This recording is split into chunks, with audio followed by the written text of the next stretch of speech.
The war between Ukraine and Russian-backed separatists is entering its 5th year. Since it began, more than 3,000 civilians have been killed and 1.7 million have been displaced.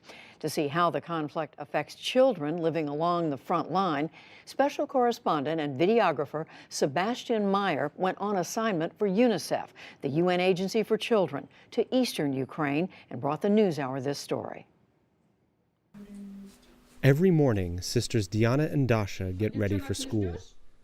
Their day begins like so many other children, braiding hair, getting dressed, and walking to the school bus. But that's where the similarities end. Diana and Dasha live near the front lines on the outskirts of Donetsk in eastern Ukraine. Their school has been hit so many times with shrapnel that now all the classroom windows are piled high with sandbags. I counted at least 14 holes in the windows. Dasha, the older sister, remembers the school being hit while in chemistry class. We ran out just in time because as soon as we ran out, a piece of shrapnel hit our window. Of course it was scary. I didn't go to school after that for 2 days. I was scared that something like that would happen again. But then I started going again. Now, a Ukrainian soldier is stationed at the school. This conflict began after the Ukrainian president Viktor Yanukovych fled to Russia in 2014 after violent protests in the capital, Kiev. Within months, Moscow had invaded and annexed Crimea and thrown its support behind pro-Russia separatists here in the Donbas region of eastern Ukraine. Russia backed the separatist movement. It quickly turned violent and descended into all-out conflict with the Ukrainian military. The two sides have been locked in combat ever since. Today, an ad hoc border now runs hundreds of miles through eastern Ukraine. To cross back and forth, civilians have to pass through military checkpoints. Their bags are checked and passports inspected.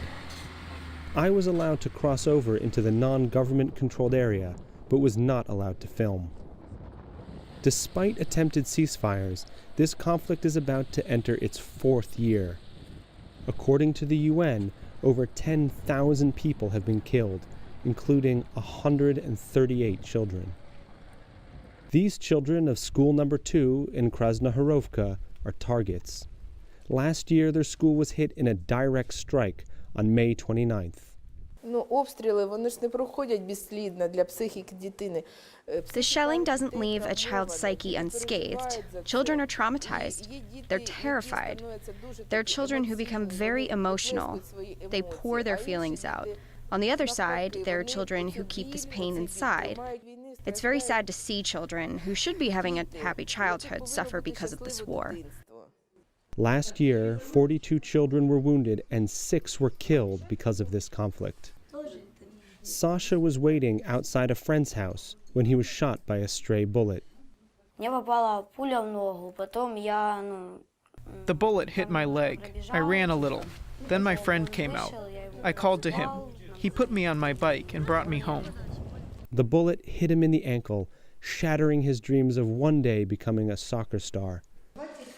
The shelling is so intense where Sasha lives that his school is only open 3 half days a week.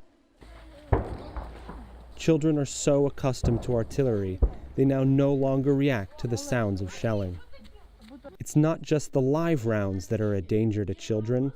Mines and other explosives are a serious threat.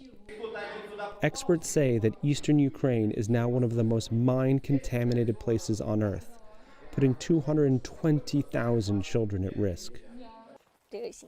14-year-old Alyosha lives in a village where Ukrainian troops are stationed. We were on our way to the pond when the soldiers drove by. It was summer and we were heading there to go swimming. A group of soldiers passed us and something fell on the ground. I didn't know what it was, so I picked it up. I must have pressed something because it just exploded. Alyosha lost 3 fingers on his right hand, which has made life very difficult for him. There are some things I can't do anymore without my fingers. I can't chop wood very well anymore. To be honest, there are a lot of things I can't do anymore. Sometimes I get upset. Not all the time, but sometimes it makes me cry. Even returning home does not make Diana and Dasha safe. The family's house has been hit as well. We were at home and the shelling was very heavy. A large shell flew over, creating a shock wave. All the lights went out and we all fell on the floor. Then we crawled to the basement. We stayed there so long it was like we lived there.